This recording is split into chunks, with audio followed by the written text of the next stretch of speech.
This is Dan Jurgens, and if you want to have a good time, keep listening to the Krypton Report. Jason J. Lewis, the voice of Superman on Justice League Action, and you're listening to the Krypton Report.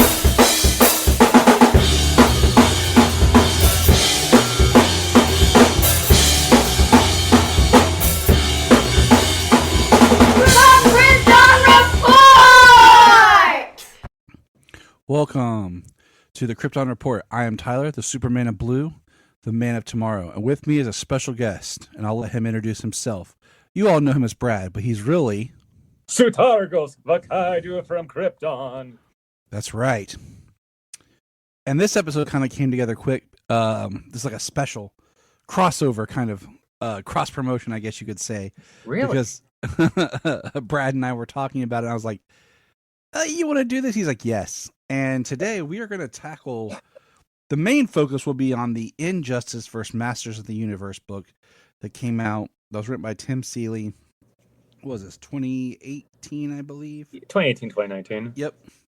And we just thought with the new Masters of the Universe film coming out, it'd be kind of a neat way to cross, DC with something else. And I've never heard anyone really discuss it before. And so Brad and I thought we would do that. Yeah. And I'm always happy to talk more Masters of the Universe with people, because that's the thing I'm really into now. So it's interesting, and we're going to talk about that, but we got a little bit of news real quick. And as James likes to say, when I complain about stuff, somehow it magically happens. So first of all, I got this picture, and I'm going to share my screen with you so you can see it, of all the cool stuff that I find, because that's what I do when I'm bored at work, is find little news blips. Okay, so we got this here of upcoming Lego. It's Crypto with Supergirl and Lobo's bike with Lobo Lego set. So that looks like it's based off the comics, not the new movie. Yeah, it does, but it's Lego, so you never know. Because her S, of course, is more comic accurate, but it popped up in the feed, and because I've been trying to keep my eyes peeled on whatever's coming. But this is interesting. Supergirl's coming to Cold Stone Creamery. Cold Stone? Which is so weird because, used to, there for a while, Cold Stone was in every Tim Hortons. And then I searched. There is one Cold Stone. And luckily it's near the IMAX theater that I plan to see Supergirl in for the first viewing. So I figure after we see the movie, I'll take the kids to get ice cream. But it's just kind of like, well, dang, could they have picked a more smaller person to tie into? And I've said this before. I feel like all the stuff with Supergirl has been very weird. Mm-hmm. You haven't heard the episode yet, Brad, because of how we recorded these. Right. But last time I went off about how Supergirl's got a thing with Synergy kombucha, and I'm like, yes, because that's awesome kombucha compared to when we had Dr. Pepper cans with BVS on them. Oh yeah. But here we go, Cold Stone. Okay. Now, didn't they do last year, was it Baskin & Robbins for Superman, right? It was Dairy Queen, and I have, you can't see it, but I have a poster, the big poster, and the big cardboard from the Dairy Queen here in my room. And, which is cool because I have 3 Dairy Queens all within actually 4, so I was able to go and, I collected all the cups. I have them all here. And Superman was on Arizona green tea. So I have that. But Cold Stone. Okay. Also, Warner Brothers Home Entertainment is doing a sale on their digitals right now through June 1st. Mm-hmm. And I think that's if you buy it through Warner Brothers Home Entertainment. I have most everything on digital, so. Same here, more physical than digital, but I got all those digital codes and all that stuff. Exactly. There's only been a couple of things I've bought and that's just digital, but I have the physical also. Maybe I bought them at different times. Yeah, because for me, physical is what I prefer that. And lately I've been hearing stories how people buy stuff digitally and they're suddenly disappearing from their library. Yep.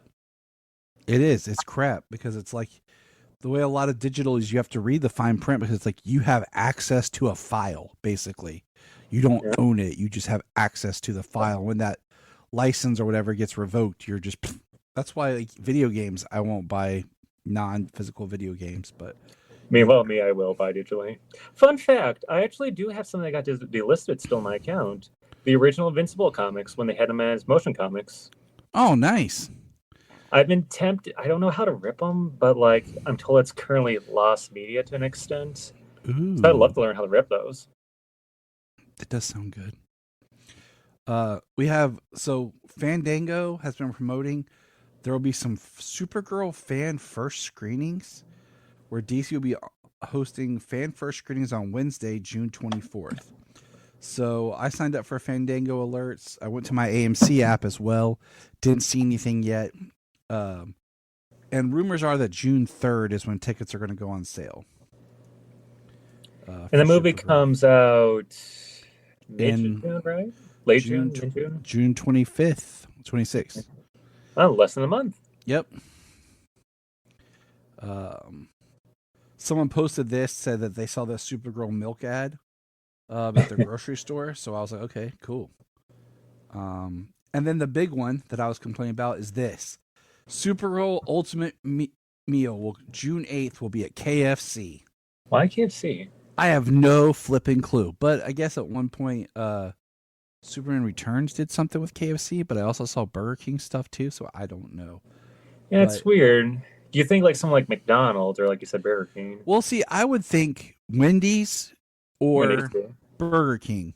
But Burger King right now is doing the Mandalorian. But Wendy's, I mean, Wendy's just had these random DC toys right here. Mm-hmm. And I got Bizarro, Superman, and Supergirl is all we were able to pull off. So I was thinking, okay, Wendy's would roll into it. But no, it's going to be KFC. So there will be the Kryptonite Cooler, which I'm a sucker, I'll buy. The June 10th, you can find the Crypto Collector Bucket. So that'll be a thing. Mm-hmm. There'll be 5 collectible blind bags, 1 collectible per meal. There'll be Supergirl, Lobo, Ruthie, another Supergirl, and Crypto. And then there'll be Lobo's Wild Ranch Sauce, Supergirl's Solar Honey Mustard, and Ruthie's Sweet Chili Revenge. You'd think Lobo would have the more spicy one than Ranch. Yeah, but I guess the color scheme of Ranch looks better on him. So, yeah, me and the kids will be eating some KFC. Because I want to get those, at least the Supergirl right here. You know, and there's KFC right around the corner from my work, so it won't be too hard. It's not the craziest thing, because I remember when Man of Steel came out, they had for Hardee's of all places. Right, and there's a Hardee's right around here, but I think what's weird is I think they're closed, but every time I contact Hardee's, they're like, no, they're still open. I'm like, no, they're not. Schrodinger's, instead of CAD, it's Schrodinger's fast food place. Is it open or is it not? So, but yeah, so KFC for Supergirl, which is weird, but okay. You know, like, all right. I know, right? It's something, because I was complaining about nothing. I mean, Dairy Queen I thought was kind of weird, but the thing with Dairy Queen was, like, they didn't have anything to take. Like, there was no, like, toy, you know, like, in your hat. And McDonald's is all locked up with Disney and all that, so McDonald's is hard to get into. Well, the thing about the Disney thing, I mean, like, the Mandalorian's at Burger King. Yeah, and that's what I thought was weird as crap. So what is at McDonald's right now? It was Stranger Things. Yeah, Stranger Things, and I think the last Avatar movie too, I think. So it's just weird because, like you said, you would think Mandalorian and Grogu would have been at, and then, I mean, also, I thought Burger King, because it's a good one, but where are they? I really did. Oh, they're over there. Crap. Was it last year or year before last? Burger King put out like these little, they look like pop figures, but they're not DC characters that me and the kids went to. Hold on. Watch, I'll grab one.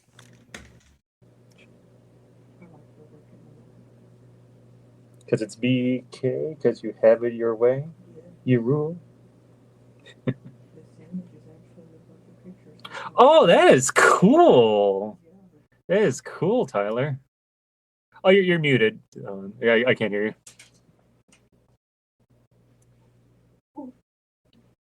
Hello. Good. Yeah.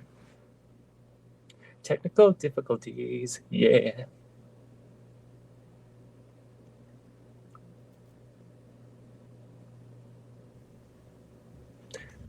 Okay, I think I'm starting to hear you now. Okay, yeah, I don't know what happened, but so I think it was about 2 years ago. Mhm. Burger King put these out. There's Flash, Harley, Joker, Wonder Woman, Green Lantern, Batman, Superman, and Supergirl, and we got them all except Joker. Ah. Because the one manager, we were coming in and getting the kids' meals, and she helped us because she made sure that when we bought them, we got different ones and everything. Oh. So with Wendy's and then Burger King, it kind of made sense. Like, okay, they've both done DC recently, but no, KFC. And like I said, I think KFC did Superman Returns or something. Right. We talked about it once before, but I can't keep up with everything. Hmm. Because I'm pretty sure KFC did it, and I think Burger King did it. The only thing I can really remember of KFC when they did toys was back in the day they did Pokemon toys.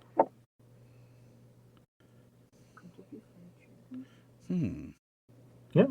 There was also like a funny ad where you see like the Colonel's like, gotta play with all these monsters and catch them all. So, yeah, I'm gonna send you. Maybe it wasn't. I don't know. What's weird is when they do like different things in different countries. Oh yeah, like, no, definitely. Like it'll be like Pizza Hut, but Pizza Hut in this country, does this, and you're like, oh, okay, why? You're like, why in another country? Why not here with us? Or like how certain country, I think it's like in Dubai, they have that awesome looking DC theme park, or it's like an indoor like theme park, and there's like the Hall of Justice, Metropolis, and everything. They got actors in the suits and everything, but we can't get them in the States. Yeah. Though I'm told that might be a Six Flags reason why, but still. Yeah, we have some in Six Flags, but it needs work. Yeah. But all right, so that's what we got. So by the time I record the next episode, most likely, because some of these are recorded out of order, people, I may have been already filling up on some fried chicken. But we'll see. But now we're gonna shift gears and talk a little He-Man. He-Man. Now we're gonna start with so I was born in 1985, and I think it's important to just kind of state that because when you look at a little bit of the He-Man character, He-Man kind of first started roughly around 81 is when the first mini comic, when the figure line was coming out. Yep. The TV series, just to kind of give some simple back, was the big, the Filmation ran from 83 to 85. The Christmas special was 85. So just kind of putting that in perspective, the Dolph Lundgren movie hit in 87. Turning 40 next year. Which I enjoy. I liked as a kid. I have, it has its problems, but when you're a kid, you don't realize these things. So I wanted to say all that. Technical problem for Brad. It's all good. Yeah. But I'm hitting on that because growing up, He-Man was kind of in the back. Like it was that thing that just passed, but I still kind of was exposed to it. Mm-hmm. Because if you look at just how He-Man's, if you're looking at the big part, 83 to 85, all right, when the cartoon's at its height. That's making a boatload of money with the action figure sales. Oh, yeah. You have in 84, you have Transformers start, and then in 87, Ninja Turtles. So in 84 is when the first issue of the comic came out, but the cartoon came out in 87. So you see that transition. So you think Turtles hit when I'm 2, and so I'm into Turtles and things. Now I did have He-Man toys.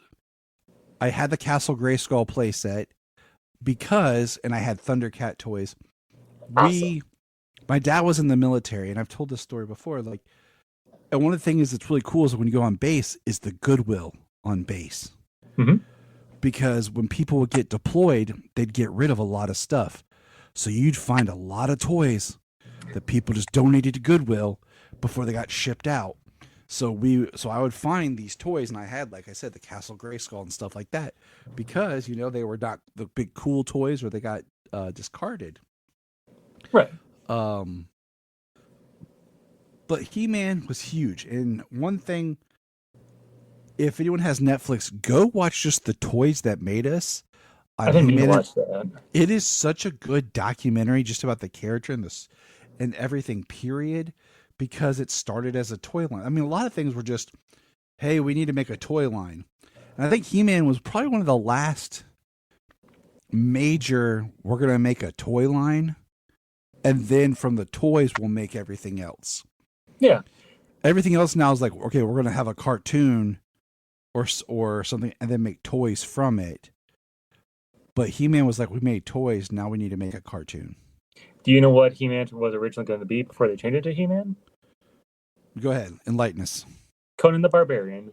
Originally, it was going to be based off the first Schwarzenegger film, but what happened was when they found out it was a rated R film, they're like, no, sorry, can't do that. That's a death sentence for a toy line. We can't do a toy line based off of R-rated movies. I mean, could you imagine if that happened like 6 years later with RoboCop? I mean, could you imagine? I mean, could you imagine being 7 and for your birthday, I'm estimating right now, you get Terminator 2 toys? You get the T-1000 and you get the Terminator Arnold? Yeah. Because, I mean, or like you said, RoboCop completely makes sense. I remember having a RoboCop and, what was the girl's name? His partner, where their backs, you Lewis? put Yes. You put caps in their back, and you'd flick the back, and it would pop the caps. So it would pop, cool. Pop. Like, yeah, toys in the 80s were ridiculous. Oh, yeah, definitely. So I do now. He-Man has been around. There was the New Adventures of He-Man in the 90s, which we should never talk about. But He-Man got pants. And He-Man came back in 2002 for a revival series, which is really good. Yeah, that's what I was going to say too with that. That's actually my introduction to He-Man, because the original Filmation series, that was before my time. I'm a 1990 baby. And by the time I would have recognized He-Man or like remember it a little bit, it was off the air. But I remember Toonami advertising this new show called He-Man, the Masters of the Universe. I watched the introduction episode. I'm like, hey, this is pretty cool. And the more I watched it, the more I loved it. It's like I said, my introduction. A lot of things I know about He-Man, I associate with that. Like the Power Sword, even though I know you don't like the Power Sword, that's my first thought. So off mic the other day, we were having this conversation, Brad and I were joking about the Power Sword in that series. I said, it reminds me more of like the Eye of Thundera. It's a little bit of a different style Power Sword. And, even myself, I don't really remember watching the Filmation cartoons. I might have been on, but like a lot of my He-Man kind of knowledge came from, did watch the Dolph Lundgren movie, the toys, but I mean, that was really about it. Yeah, and speaking of which, I actually just finished the show last night. Oh, cool. So there is, a comic for like the unmade 40th episode. I haven't got the chance to read that yet. But no, the show's great. Oh, man, like, there's so much I love about that show because it's my introduction. For one, okay, let me ask you this. Skeletor. Favorite version of Skeletor from all the shows and the movies. Which is your favorite? Okay. I think Frank Langella did a really great Skeletor, which is crazy because I hate his Perry White and his Dracula. But his Skeletor was really good and creepy because I just remember watching that movie all the time as a kid. I liked Skeletor in that series. It's the first time I personally remember, because like I said, I'm a fan, but I'm not like a hardcore, diehard fan of the whole Keldor idea, being, him being basically Randor's brother, Keldor, and he became Skeletor. Which I'll disagree with you, kind sir, but hey, that's just your opinion. I have a love-hate with it because I don't mind sometimes when the villain and the hero have some sort of history Mhm. but then it feels like you're just trying to copy like Shakespearean Hamlet. I like at times when the hero and the villain come from two different places, and it's like destiny that they're going to fight one day, or they're going to come at odds to each other instead of being like locked from the very beginning of time, like, uncle versus nephew and all that. So it is what it is. I watched a video the other day just for fun on the history of Skeletor, how at one point it was kind of this interdimensional being Yep. that came to Eternia and all this. So There's a couple different origins of that too. Kevin Smith did a prequel comic for Revelations. It's an interesting take. But for me, my favorite version is, of course, the 2002 series. The best way I describe him is you take Skeletor, but you give him like a lot of elements of Mark Hamill's Joker. Mhm. Like how he's twisted, sadistic, that laugh. And in fact, when I was rewatching the series last week, when they were doing the episode about like Keldor's origin of like how he became Skeletor and everything, he had a legit killing joke moment because after Hordak, transforms him into Skeletor, he looks at Evil Lane's like, "What are you looking at?" And then he looks at his reflection through her staff, right? He sees it and he just starts laughing monotonically, like insanely. And it's like, that's the killing joke. Speaking of Hordak, I hope there's some allusion to Hordak in the new film. Yes, Hordak is my favorite villain. I have to think that the DC comic book series that came out in the 2010s, because that was one of the things with my He-Man journey. Because like my journey with He-Man, but true journey, started last year. I watched some of the original Filmation series. So I was like, okay, I'll give some more of a shot. I'll read some of the comics, and man, after doing all that, it became one of my all-time favorite franchises. Yes, the original series is cheesy, campy, goofy. They have a lot of names that are silly and dumb, but you know what? I love it all. I love the cheese. I love the goofiness. I accept it because I can love cheesy, goofy stuff. Oh yeah, It's great. I like the one thing I discovered recently too. You know what's the name of the drawbridge for Castle Grayskull? What? Jawbridge. I love it. It's so dumb, but like the best It works. But yeah, but the comic series was the thing that solidified me. Like that was like my first introduction to Hordak. Now, granted, I have vague memories of watching the 2002 series where he's briefly alluded and stuff. But reading that 2010s comic book series, you see him. He's like this cool eldritch demon god dude who eats your soul, and then after that he'll use your soul to make the fright zone and everything. Oh, it was so cool. I love that series. But what sucks about that is that so the series we're talking about today and the one you're talking about done by DC, they're not on the app. They're not on the DC app. And I wonder they were. I thought they were at one point because I feel like I started to read it a couple years ago, but they're not now. Yes. And it's frustrating. I know, because I know this for certain because I remember reading them through the app, but also like, how the DC app, it gives you like the way to make your own lists and stuff. I had a whole list of everything He-Man there, and it just all vanished. Same thing with their Wonder Woman and Conan crossover, I believe. That vanished too. Let me ask you this, though. Mm-hmm. What do you think of King Hiss? I don't have enough about him to make an opinion. I wanted to read some more I wanted to read that other DC Comics series, and I probably will before we did this, but I just didn't get a chance to. Oh, definitely do it. I mean, if you want a good introduction to King Hiss, just watch the 2002 series. I feel like he has the better design and everything. I like the original design, but I will admit, in comparison, it's kind of lame and everything.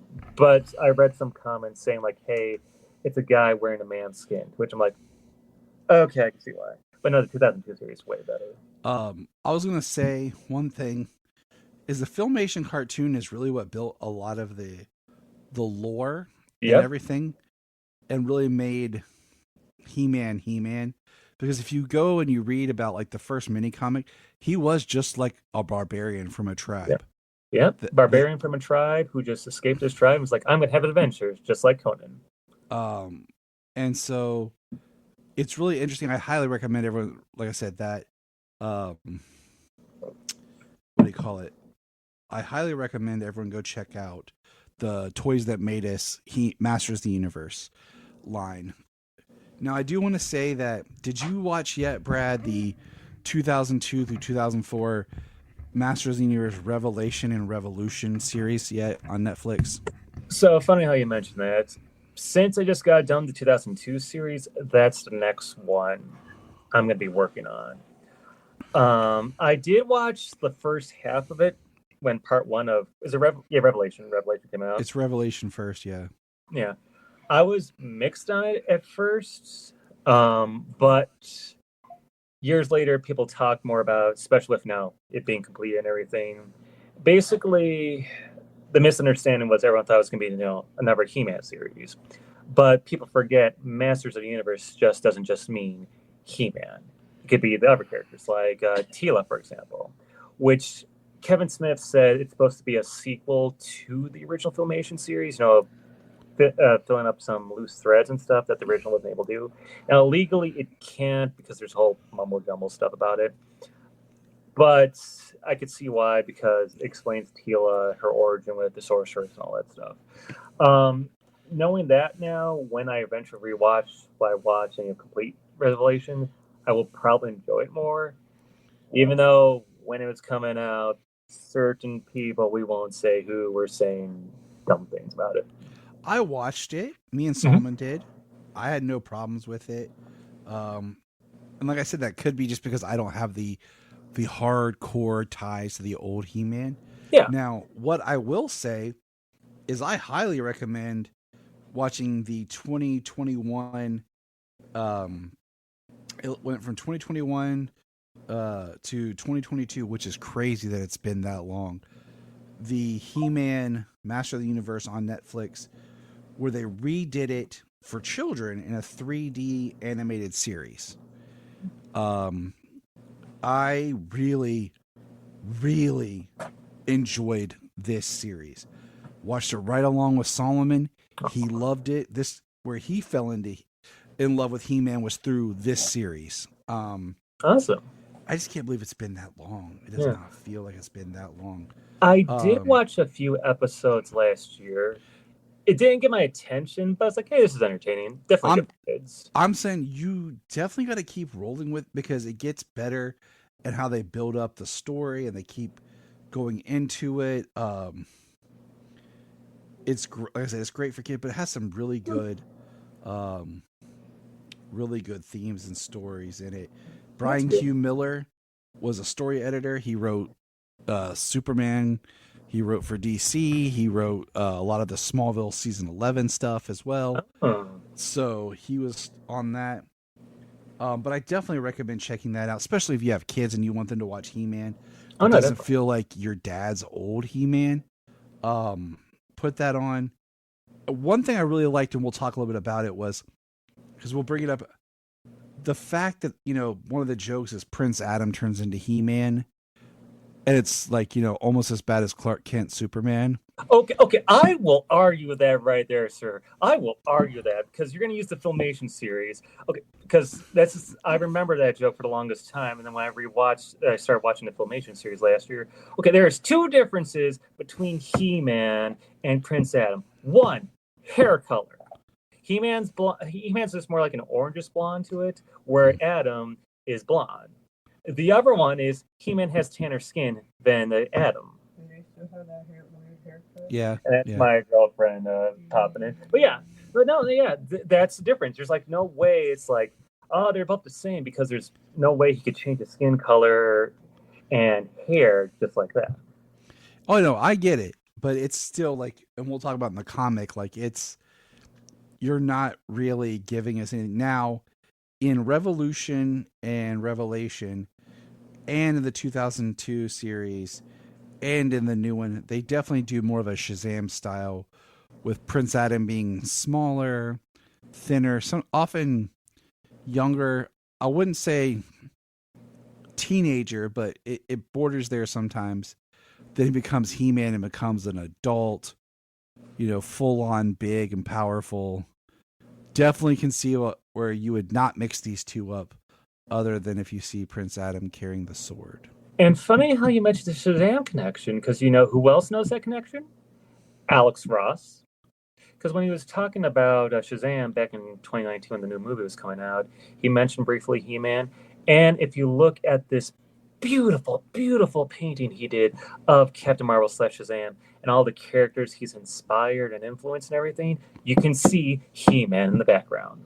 Yeah, it's, I think part of the thing with He-Man and its whole universe is it is masters of the universe. Like, there is this idea of a grander scale than just He-Man, and Grayskull has its own lore, and like there's a lot of really neat lore. You get into Skeletor and Hordak and the Havoc energy, and like I said, in no way, shape, or form am I, an aficionado on it. I have a little bit of an understanding, and I have an appreciation, and I'm excited for the new film. Like Same here. The only thing I want from the new film is I want it to feel like He-Man.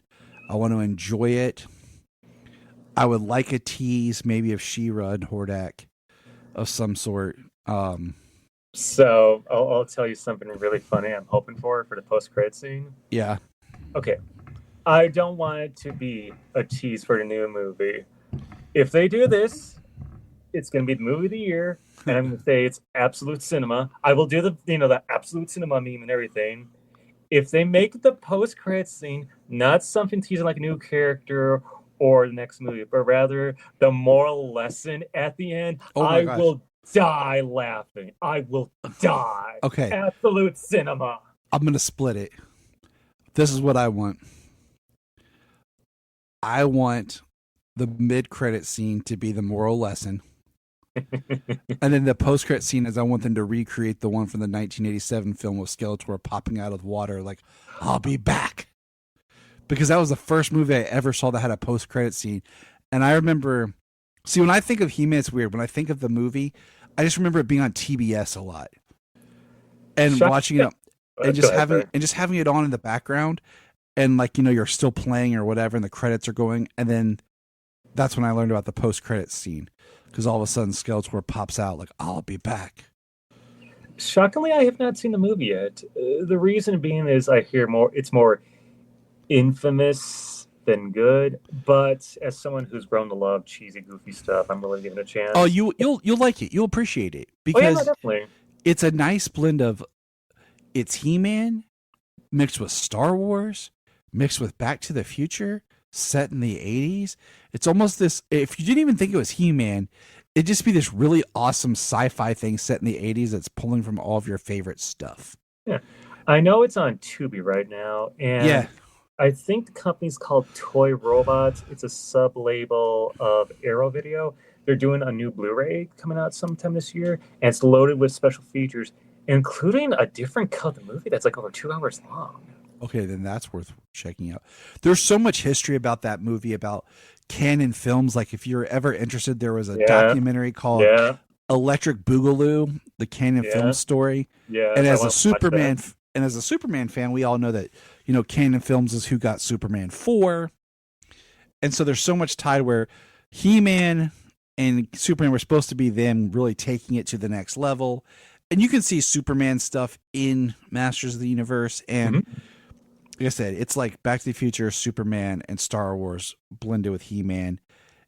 There's no Prince Adam. It's got its downfalls, but at the same time, it has its charm. You heard what happened when they were filming the final fight, right? Oh yeah, they lost all their money, so they just they used black curtains, which I was telling to Solomon, because when you're filmmaking, you're doing anything creative, having limits causes you to have to use your imagination more and get more creative. So the idea of just using the energy from their attacks, like and everything, is actually kind of smart, and works in their advantage. But it's definitely worth checking out because there's some cool stuff in it. Oh yeah, no, definitely. So I have one question for you.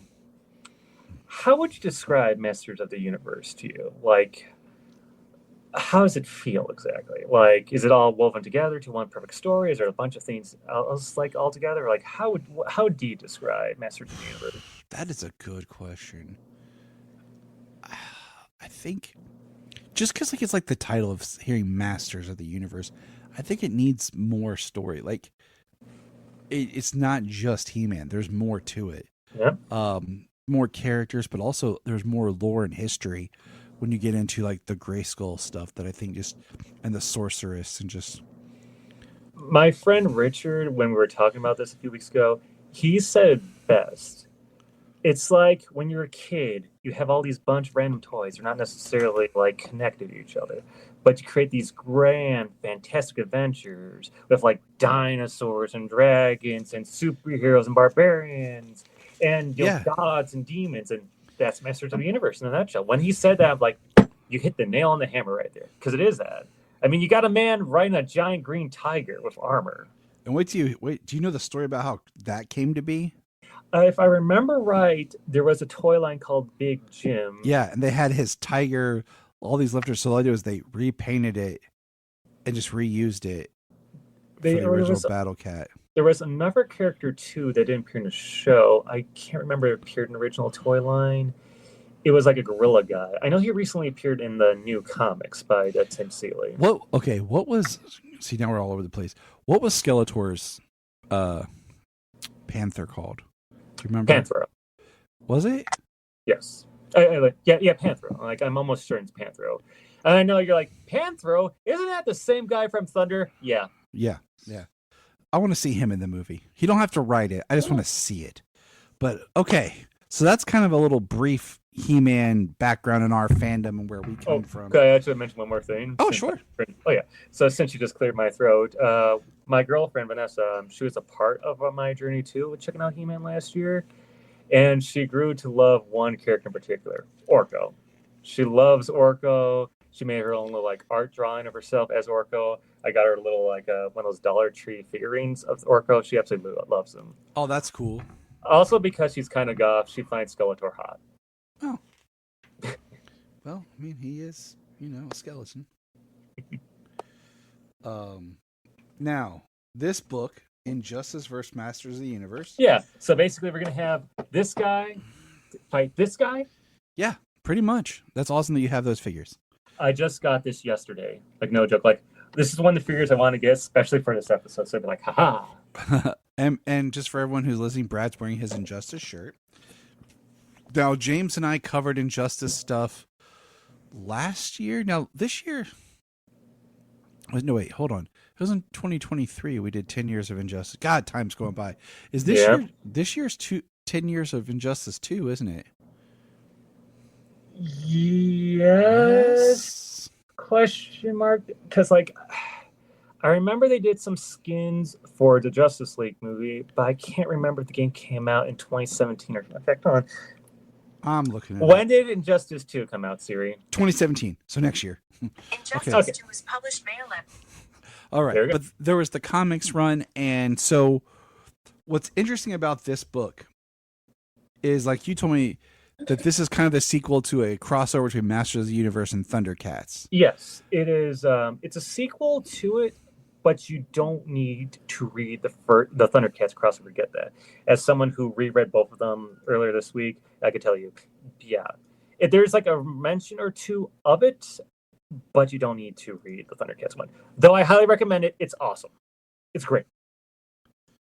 Because it starts, and we'll get into it now, Injustice versus Masters of the Universe, which I think is a really interesting way of pitting it up. That if it was just He-Man versus Superman, you'd be like, why? But having it Injustice, you're like, okay. Because we're already dealing with an evil dictator Superman, so now we're already like, all right, He-Man can come in and help save the day. Speaking of which, and I always forget to ask you this question, what are your thoughts on the evil concept of Superman and like evil Superman in general? Man, I get tired of it being overused. We have to have a discussion about this because I like it, but like I feel like it's a whole discussion for another video. It's like it's one thing like if it's like Ultraman is not exactly he's an evil Superman-esque, but when you say evil Superman, is that Clark turning evil and being broken? Because that's a story of how did he get there. Mm-hmm. And I think Injustice did a really good job in the comics of just seeing how he loses his mind after murdering Lois and his unborn child. And Which is one of the difference between that version and Kingdom Come is because Lois was pregnant. Yes. Plus, there's a few other factors too, like if you look at Clark's background as a child in Injustice. But go on, sorry. No, what's interesting about like Injustice, like you have the comic run that leads into the first game. You know, because the first game deals with the multiverse. And then you have the Injustice 2 storyline, which has two different endings. Yeah. So reading this book is a sequel to Injustice 2. The bad ending, though. The bad ending, yes. Which I like. And that is key to this story. Mm-hmm. Now, go ahead, Brad, real quick and tell people what is the bad ending. So the bad ending is basically they defeat Brainiac, but Superman isn't defeated or anything like that. He gets the Brainiac tech, and basically he brainwashes everyone he can find. Like Batman is like basically how Batman was like in Justice League Dark Apocalypse War. You know, he's confined to technology. He's specifically to a chair, and is basically being used as like Superman's eyes to figure out who's doing like a thought crime or just crimes in general. And it's just very interesting because let's get into the book. The book starts chapter 1, and we'll talk about everything as we go through it.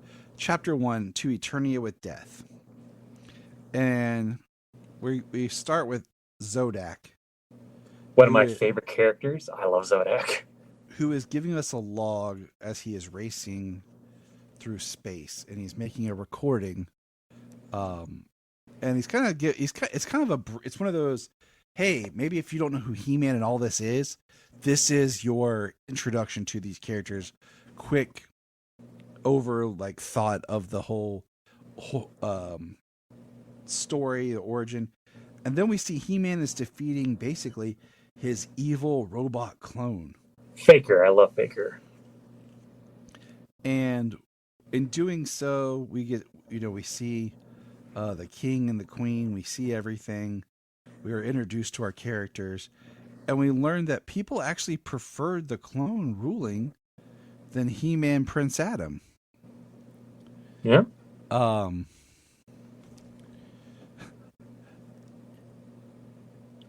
And one thing I wish we could have gotten in this story was Bizarro meeting Faker. I'm pretty sure in the Justice lore, Bizarro's dead, but it still would have been an awesome thing to see. Yes. So, first of all, real quick, what did you think about the art for this book? Oh, okay. Funny how you mentioned that. I love Freddie E. Williams. I think is he like the second or something like that? Freddie Williams, the second or third, whatever. I love his art. He is my preferred He-Man artist. I mean, I do like other people doing Frank Frazetta style art styles and whatnot, but like Freddie's artwork is just awesome, especially when he does like group shots and background shots, and you see like all the references, everything he puts in there. Oh, they're so good, and I'm happy that he works with Tim Seeley a lot, who, in my opinion, is my preferred He-Man writer. And I like Tim Seeley's stuff. Yes. Yeah. And I love how like he puts in so much lore and references and stuff like that in the books, like every deep cut and everything. Also, if you're a fan of his hack slash work too, his indie book, he actually has a little like homage to He-Man and a little poster there, which I really want. I really love his art, except one thing. Mm-hmm. One thing I'll complain just a little bit, and this is what I was talking about. When he turns You're back wrong. Sorry. When he turns back to Prince Adam, you totally know that's still He-Man. He just changed his clothes. Yeah, it doesn't do the whole hair color and skin tone change. There's no body shift size. There's no skin color. Not like when he goes to Prince Adam, he has more clothes on. And that is my only complaint about his art. And, with He-Man, but basically, like I said, we're seeing that everyone's upset with Adam's rule, and all of a sudden, Adam's pulled by Swamp Thing, and we see Batman, Green Arrow, Harley Quinn, and Cyborg. And they kind of give him the lowdown of who Superman is and their whole history. And then we realize Tila shows up to fight, but Moss Man and Swamp Thing connect together. Yes, I love that so much. That was so freaking cool when I originally read that. That is a good deep cut too, in reference. I loved it because I was like, "Ooh, this is good." And it'll be the closest thing we'll ever get to Swamp Thing meets Man Thing. Yes.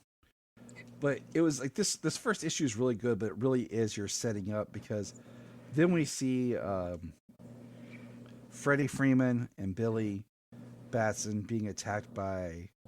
Wait, Billy Batson, he was dead. Yeah, that's all. Sorry. It looks like Billy Batson, but they're looking for Freddie Freeman. Yeah, I did notice that. I definitely noticed that. Because it threw me off, and I was like... Because I was sitting there going back through my brain like, okay, wait, who, what, okay. But this is when we see... This is where I had to remember the alternate ending, because I'm like, wait a minute, that's Superman team with Brainiac, okay. And Diana is like his loyal... And I'm trying to remember all my... And then they had Batman on the chair, and I was like, wait, okay. Yeah. And then... I kind of wonder if that depiction of Batman possibly inspired Justice League Dark Apocalypse Wars. Because they kind of like a similar feel to them. There is a very much a similar feel. But this is where we see that Skeletor's there, and that Superman's basically, with Skeletor's help, collecting magic that can eventually hurt him. Yeah. He's preparing so if he gets it all, that he will not be hurt. And I like that with Skeletor, too, how they made him, like, all beaten and weakened. He's like, oh, I live to serve you, counselor. Yeah, Skeletor's such a weasel. I know, it's so great. And it's all because of what happened in the Thundercats crossover. Which I'm going to go read. I've been super busy with work. Oh, I got this in, and I was doing some reading. Side thing. Jania, Solomon, and I are all reading Supergirl Woman of Tomorrow for our future review. I still need to read that, believe it or not. Both of them were interested in reading it, so I got my free copy from DC, and then I bought the compact version. So, and then I have my app, so we're all reading it together. So we've been doing that. Nice. But yes, Skeletor being used as a magic detector. I like that. It makes sense.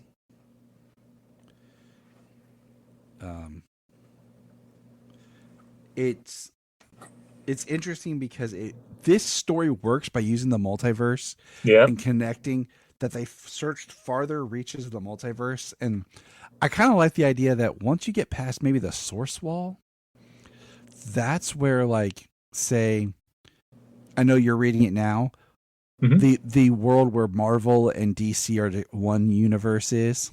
Yeah. And that's where that's in my head canon, that's where Eternia is past the source wall. That's why it's not part of all the... And funny how you mentioned, because I learned this too recently last year. Did you know, besides being Conan related, the Masters of the Universe line was actually going to originally be a line based off the New Gods? That makes sense. Yeah, like Zodak, that's clearly a Metron. Skeletor could kind of say his dark side, kind of not. Evelyn, kind of like the female Furies and stuff like that. And that's why I love reading this crossover, because we'll be seeing them, spoilers, later on. And it's just so cool to see them like all interact and stuff. You know, seeing the thing that inspired this meet the original. It is interesting. Now, if you're sitting there thinking, how is Batman interacting with Prince Adam and is on the throne? Well, we'll get there, because I was thinking the same thing. Oh, I was thinking the same thing when I was rereading. I was like, wait a minute. I know. I was like, wait, because, like I said, it's been a while since I've played the story mode of Injustice 2. And it's been a while, which I'll probably end up playing it again next year, because I just added to my notes the 10-year anniversary. We get a great splash page by the power of Grayskull. The Black Racer shows up, knocks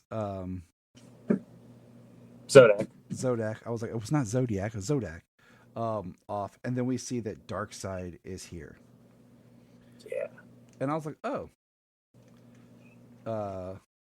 And then, number 2, the double-edged sword.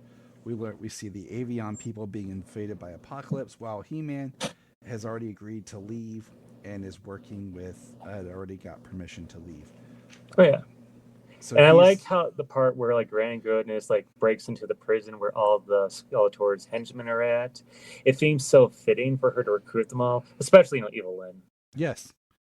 Yeah, it totally makes sense. Like I said, this story works very well with each other.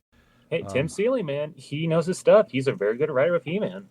He-Man, talking with, like, trying to find out what's a reporter and what is all this and who is all this. It's just kind of interesting him seeing and trying to understand the world. And then Orko and his magic basically, disguises He-Man, and He-Man's like, I'm going to go out. Because it's mentioned before that He-Man's mom is from Earth. Yep. So He-Man is part Earthling, part Eternian. Well, should I say Prince Adam is? Yeah. I guess He-Man is too. It's weird, but So. And depending on the continuity, he's actually his mom's actually from the DC Earth. Because when they did the DC versus Masters of the Universe, when it was like the New 52 and everything, she was actually from the New 52 Earth. See, and that's what, as I said, I started reading that, and I don't remember why I never finished it. It was a so-so crossover, if you ask me, when I read it last year. This one's way better. And that was the one I was thinking of at first, and then this one, I was like, this one made more sense. Because I like that, He-Man's our champion. But He-Man saves a woman from basically committing suicide. And we learn that they're being policed for thought police. Because of Brainiac's interesting, like you could have a thought. And Bane shows up. And he is in special, Brainiac armor. But Bane versus He-Man was awesome because just that shot of Bane being huge and hulking, coming down He-Man, just stopping it. Oh, yeah, it's so awesome. And then Copperhead, the fight. And the problem is they don't know how to process He-Man or Orko because Orko's magic doesn't really make sense. So it works better on Earth than in Eternia. Yes. And He-Man has a great conversation with this lady. Her name's Regina. I was getting there. I was sorry. Regina, about surviving and him coming to this world. And he's telling her, I will save this world, Regina. You must live to see it. Which is just beautiful. And it's really shining of who He-Man is. Exactly. I when I reread that yesterday, I loved that line. It came off not only as very He-Man-like, but very Superman-like, too. It's so kind and sincere. I did see something in one of the interviews that, last year's Superman movie and then this year He-Man, that they would be like best pals. Yeah. You can do that with your action figures now, too. So I'm like, yes, they would. They would be pals. But we learned like Man of Arms and Cyborg and all them are trying to get to where, we learned about the attack on Avion.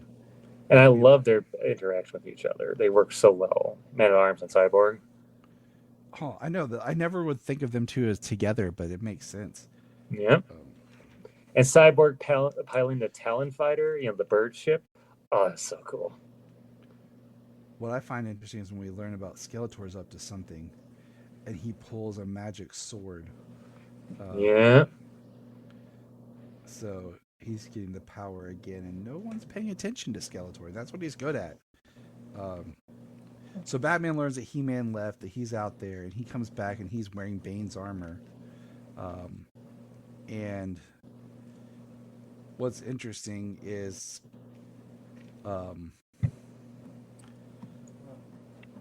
he starts telling, like, they're in Bloodhaven, first of all, and that's a big key. And what we learn is this Batman is actually Damian Wayne. So the Batman, which is interesting because in the Injustice stories, you have Damian Wayne as Robin, who then becomes Nightwing because he accidentally killed Dick Grayson. One of the most tragic moments within lore. and then now he's ascending to being Batman. So he has a really good trajectory, and that really was like, oh, okay, now it makes sense of who this is, and that's why. Now we have the Sorceress meeting Cyborg, which I thought was really cool. Yeah, science meets magic. And like I said, we have the armies of Apocalypse trying to break in to Castle Grayskull. Then we have He-Man working his way to get to Superman, but he gets stopped by Lobo. Oh, sorry. Oops. Not nope. Yet. Yes, not yet. We got Lobo, Solomon Grundy, Killer Frost, and Deathstroke. Very happy to see Lobo in there. And some of these characters I had to keep thinking about where they were in the Injustice stories. So one of the things they said, like a quick word bubble, is something Wonder Woman would say later, is everyone was either enslaved or like thrown to a prison like Supergirl when she was in the Phantom Zone. And that's one thing that helped me realize where we were in the stories also, is they mentioned Supergirl, but after being possessed and everything, he put Supergirl in the Phantom Zone. Mm-hmm. Superman did. Now, what we learn here in a moment is that Darkseid is here because Grayskull has at the epicenter to get the anti-life equation. Yes. In fact, go ahead. No, I was going to say, I was like, okay. Well, sorry. No, I was just like, really? Anti-life still? Like, that's all he wants? That's all Darkseid's about? Well, there's an explanation for that, too. So there's this one character, because Eternia has this one prehistory called Pre-Eternia. Mm-hmm. There's this one character called Hero. It's HE-RO. I saw that, but yeah. Yes. And with him, whereas He-Man is, the mightiest, was the strongest man in the universe, Hero is, and again, this is a go back to the thing that I said about their names and everything. They're silly and dumb, but I love them. He is the wizard equivalent of He-Man. Like, he is the greatest magician of the universe. And one of the things he found during his findings was the anti-life equation. Again, Tim Seeley, he knows how to do his deep cuts and lore mentions and like intertwine it with the DC universe. Which works. Oh, yeah. And then he has his totally not Infinity Gauntlet, Darkseid, the Soul Siphoner. That was cool. Well, one thing I like is if you look in the art is when He-Man takes over Bane's armor, but as he wears it, he makes it into more of his own style. Yes, it's I think the figure was called like his power suit or power punch or something like that. I know exactly what figure they're referencing. It's after he calls "I have the power." If you notice his suit after that reconfigures, it looks more like a He-Man suit M. They break in to free Batman, and that's when Wonder Woman's attacking, and this is when He-Man's fighting to help, and Skeletor shows up, and then Superman shows up. Mm-hmm. And next we have our fourth chapter. Bruce Wayne is freed by the help of Orko. He-Man is battling Superman, who He-Man took a massive blast. Oh yeah, he got heat vision. You see him, his skin and everything kind of bubbling and boiled. And Zatanna, the girl Zatanna here, is about to take on Skeletor, and Skeletor pulls out his power sword. But I love the double page with Man-at-Arms and the heroes of Eternia battling. There are so many great double page spreads and splash pages and whatnot by Freddy. They're so great. This is where we have Teela trying to fight Wonder Woman, and she eventually stabs her in the back, which is pretty awesome. Which I thought she killed her when I was reading. I was like, oh my god, and that's what I thought she did too. And that's how I took it as was, oh, okay. Teela killed Wonder Woman. He-Man's down because of Superman. Batman's free because Wonder Woman was, trying to choke him. Darkseid's beating on the Castle Grayskull doors. Both literally and with his Omega beams. Yeah, like he is screaming no nothing will happen. And this is an interesting. So, He-Man is battling Superman, and I'm going to read this. He says, Superman says, but this was fun. This is what I needed. A good old-fashioned street fight. Then it's like, what? The Cryptech.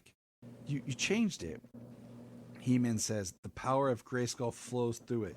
You've connected yourself directly to a conduit for the two things you have never been able to conquer or contain Superman. Magic and hope. Yeah. And He-Man is punching him. And now He-Man's suit looks even more like He-Man. And now we have Darkseid has made his way into Castle Grayskull. Castle Grayskull and is going for the orb. And what's crazy, he just backslaps the sorceress. Yeah.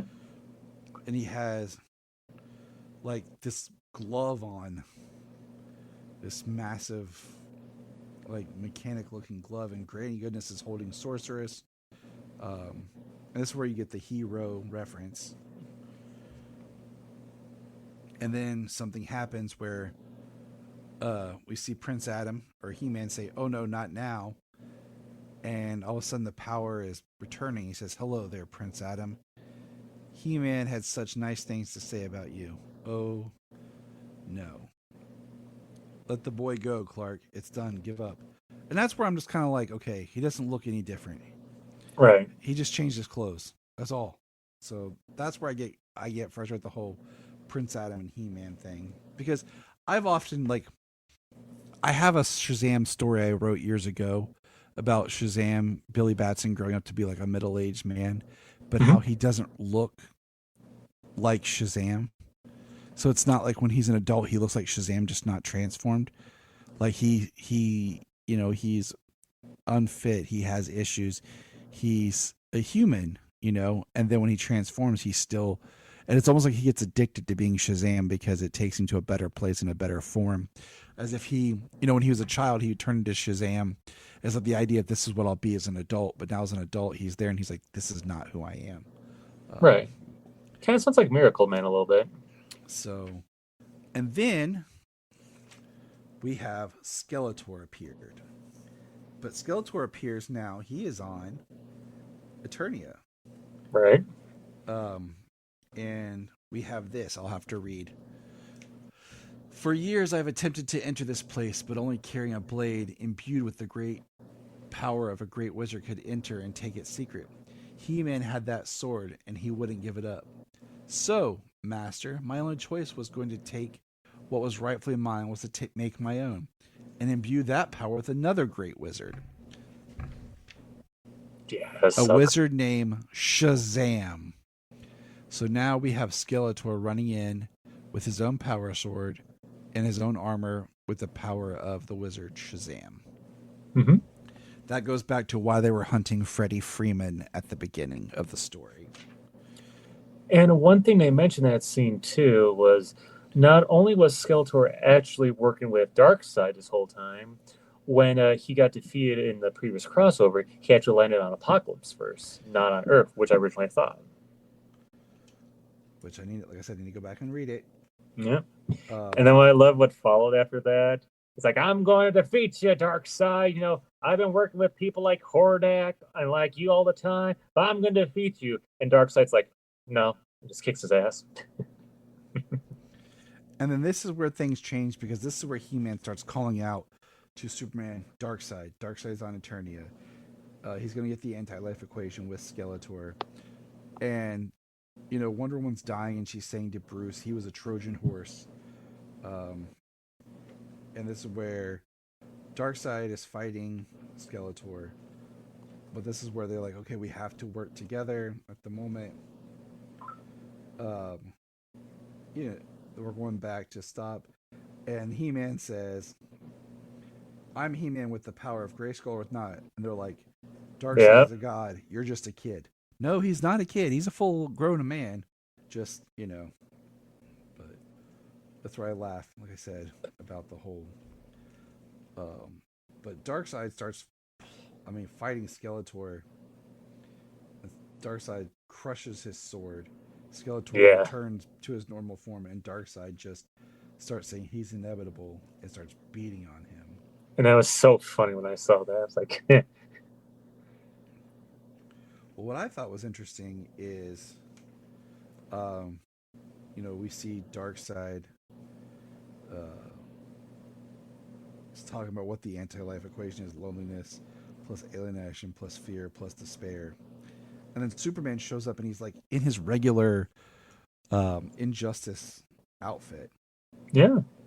And when he was saying that too about the anti-life and everything, and I don't know if you noticed this or not, when Skeletor was wielding both the spirit of hero and the anti-life equation, his design was actually changing. He was getting like a different transformation. It felt like it was a reference to something Masters of the Universe related, but I couldn't put my finger on it. I agree with that because I was kind of like, that's interesting. And then we see Supergirl. She shows up because they talked Clark into freeing her from the Phantom Zone because she's needed on the battlefield.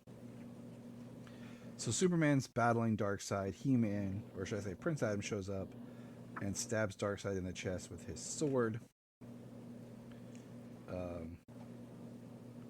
which is pretty awesome. Oh yeah. Superman pulls up the sword and the glove, the soul. Soul Siphoner. Yes, Soul Siphoner glove. And then Superman does what he did to Joker to Skeletor. He shoves his hand right through Skeletor's chest. And the interesting thing with the Darkseid defeat too, it wasn't just the sword. He also used the Orb of Power along with the Power Sword. And it didn't technically kill Darkseid from what I remember reading.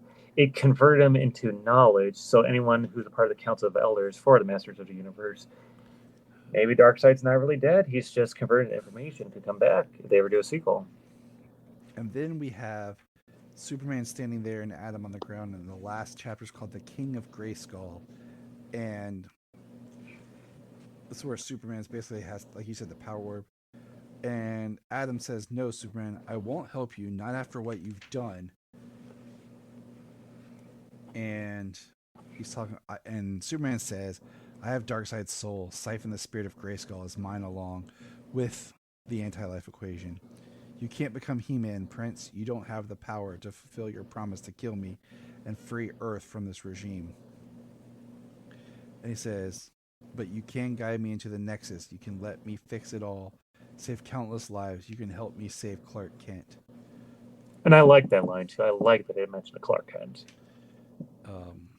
So meanwhile, the battle's still raging outside. They go back to Metropolis. And Superman's talking about how he saw all the different choices. The regime, because Lois and my son, they lived for a time. And eventually there's always something. There was tripping down the something stairs that made me laugh when I read that part. I can't control. So then Superman, like you were talking about, like he has the soul siphon. His face goes like a skull, and it's transforming much like we saw Darkseid's face. Yep. And he's basically saying, I'm going to do all this with the power of Grayskull, the spirit of Grayskull, and the orb together, spread the anti-life throughout the universe. And then all of a sudden, He-Man is pulled to the Rock of Eternity, and he returns saying Shazam. And now we have He-Man in a Shazam-inspired costume. I love that look. I love the design.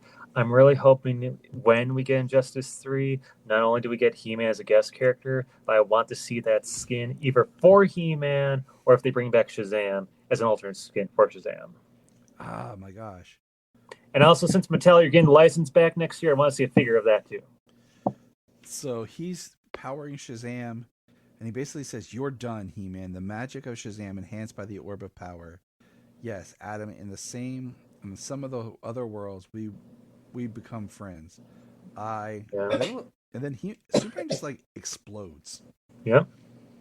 And then we see He-Man outside, catching Darkseid's ship. Kara is trying, but He-Man stops it. And this is where, we see that Wonder Woman's still alive. I was with you. I thought she was dead, and everything's kind of winding down. And then Regina Taylor is now Queen Marvel, as she has the power of Shazam. and it talks about how, you know, things start to get set right, but then there's the allusion to Hordak appearing.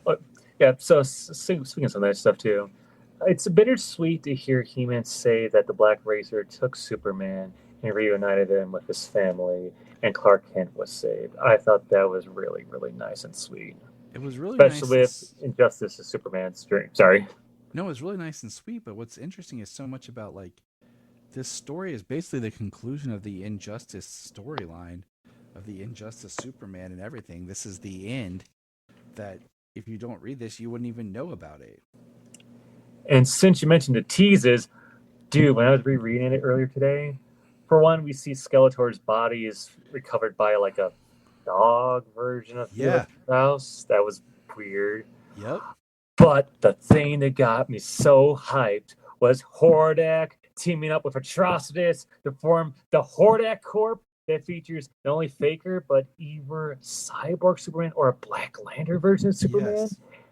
And they're taking over Apocalypse.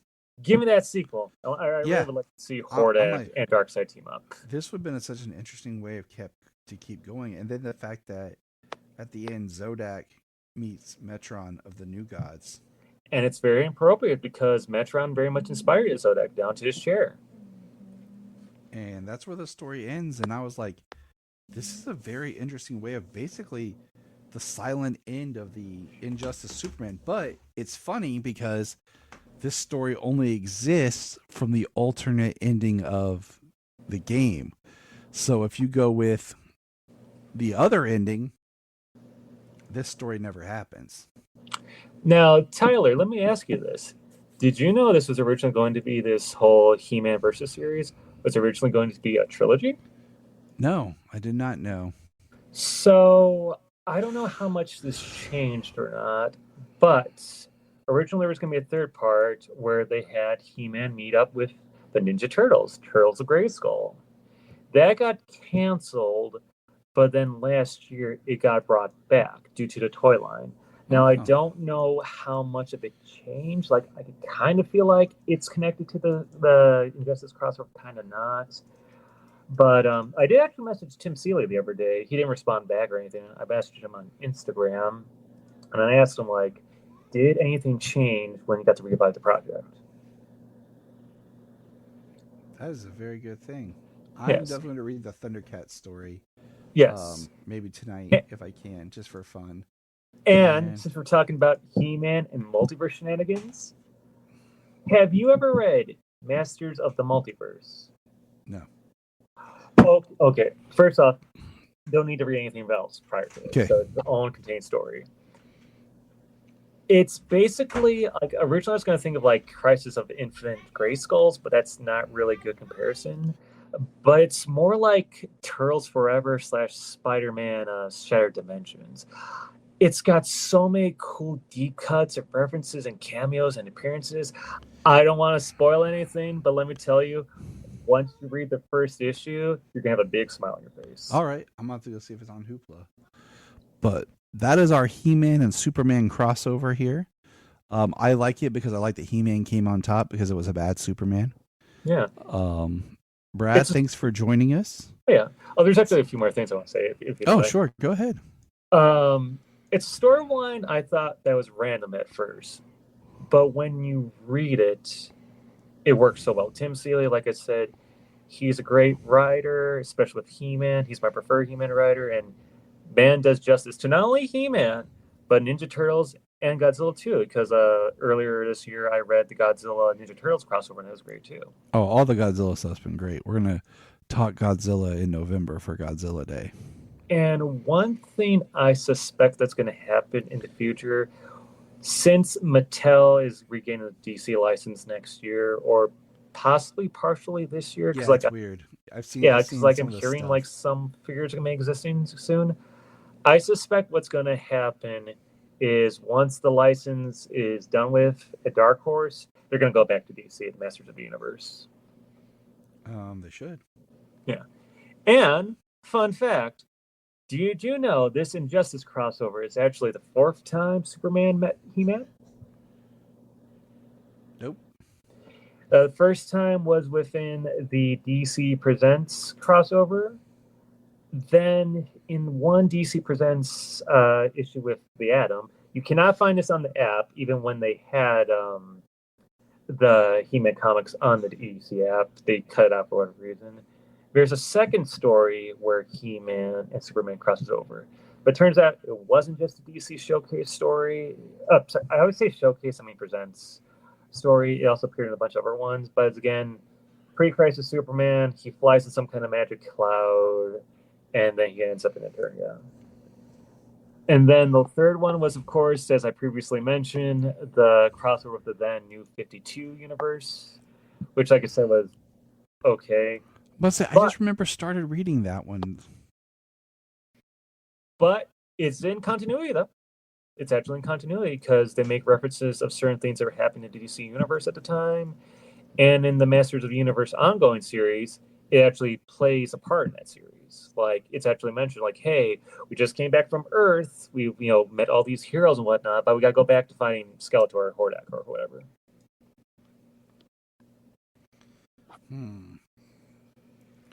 Dun, dun, dun. It does suck. Like, you pay for this app, and then when you want certain books, like, oh, I'm gonna go check it. Why is it not there? That's the downfall of licensed comics, because like the same thing happened with Comixology Unlimited. Like when they had the Transformers rights to it, when IDW had Transformers rights and the Ghostbusters rights, they had them all under there. But once that license, it gets, it's over with, just like Thanos, they all disappear.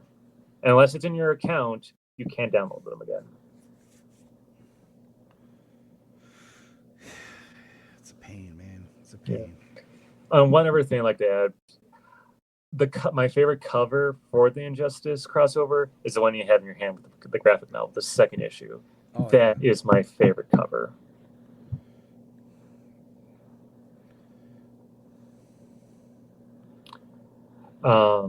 Anything else going to say really fast? I was trying to look up at the library to see if that was that? I'm trying to see here. Yes. Thank you, library. Definitely tell me what you think of it. Because, like I say, it's a so-so crossover, if you ask me. Mm-hmm. But the ongoing, that's the part of that crossover, is awesome. He-Man has always had an interesting story with the comics and everything. Because, it started out as mini comics. But then, if I remember right, the very first appearance of He-Man was in a normal comic book, was actually DC Presents crossover. And then he's bounced around from like DC and Marvel and then Image, Dark Horse, and a whole bunch of other people and stuff. And fun fact, one thing I learned about the very first Marvel series, very first issue of the Marvel series, Mike Carlin wrote that issue. Close personal friend, as my friend Phil would reference, because I got to interview. Yeah, so never Superman connection. But Brad, thanks for dropping some knowledge on us. We might, we might have to read that comic and come back to it. Hey, I'd be more than game for that. I love discussing the Masters of the Universe since last year, and I like having friends to talk about. So we are gonna have to follow that up. Hopefully, I'll have a Masters of the Universe T-shirt by that time. I'm definitely get that for the movie. I'm definitely buying that for the movie. Because Vanessa here, she has an Oracle shirt I got her a few weeks ago. Yeah. I'm getting that He-Man shirt, and we're wearing that together when we see the movie, which I'm so hyped for. Good. All right, Brad. Well, you take care, man. Thanks for being here. Hey, thank you. And remember, look up in the sky! Thank you for checking out the Krypton Report. Please click our link tree in the show notes to follow us on your favorite social media platform. We have a $1 Patreon, just $1 a month to keep us going. And in return, you get exclusive shows and specials. If you want to join us on an episode, send us an email or a message. Hi, this is David Patrick Wilson. I played Superman, Clark Kent, in the television production of It's a Bird, It's a Plane. Enjoying every minute of being right here on the Krypton Report.